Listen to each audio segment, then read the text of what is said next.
Indian economic updates. India's apex exporters body, the Federation of Indian Export Organizations (FIO), has sought the restoration of the generalized system of preferences to facilitate duty-free imports of Indian goods into the US, benefiting sectors like leather, steel, and plastics.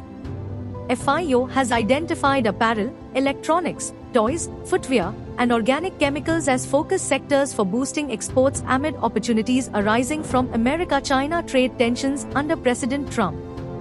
The organization has also urged the government to enhance financial support for exporters to participate in US exhibitions and expand funding under the Market Access Initiative scheme. Additionally, FIO seeks a 5-year extension of the interest equalization scheme and measures to address countervailing duty cases on domestic products. India will allow local carriers to use wet-leased planes on new routes to address a severe aircraft shortage that is driving up ticket prices and hindering expansion.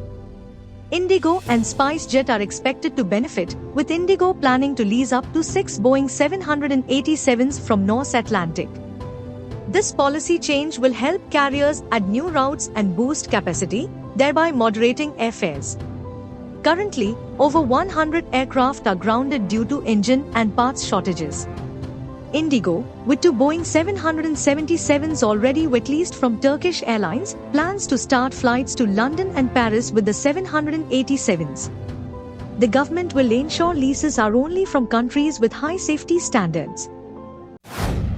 Economists have proposed reducing income tax rates and customs tariffs, boosting exports, enhancing skilling programs, and improving farm productivity while maintaining capital expenditure in the upcoming budget. During a pre-budget discussion with Prime Minister Narendra Modi, they also emphasized financial market deregulation and procedural simplification. Modi highlighted employment generation as a key priority and stressed improving data quality for better policy outcomes. An official statement revealed the Prime Minister's vision of achieving a Viksit Bharat by 2047 through a mindset shift. The meeting, themed Maintaining India's Growth Momentum Amid Global Uncertainty, addressed global challenges, youth employment, education alignment with job markets, rural employment, private investment, infrastructure funding, financial inclusion, and attracting foreign investment to drive growth and create jobs.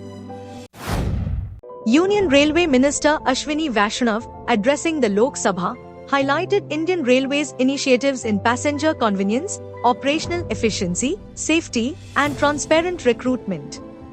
Aiming to meet growing demand, 12,000 general coaches are planned, with 900 already produced this year. For the Mahakumbh, 13,000 trains will handle passenger surges. During Chhath and Diwali, 7,900 special trains transported over 1.8 crore passengers seamlessly. Non-AC Amrit Bharat trains, offering advanced features, and short-distance Namo Bharat trains, modelled on European standards, are being expanded. Recruitment efforts remain transparent, with 1.26 crore candidates participating in exams, leading to 1.3 lakh appointments. Additionally, 12,000 flyovers underpasses now ensure all level crossings are manned or eliminated, enhancing safety and efficiency.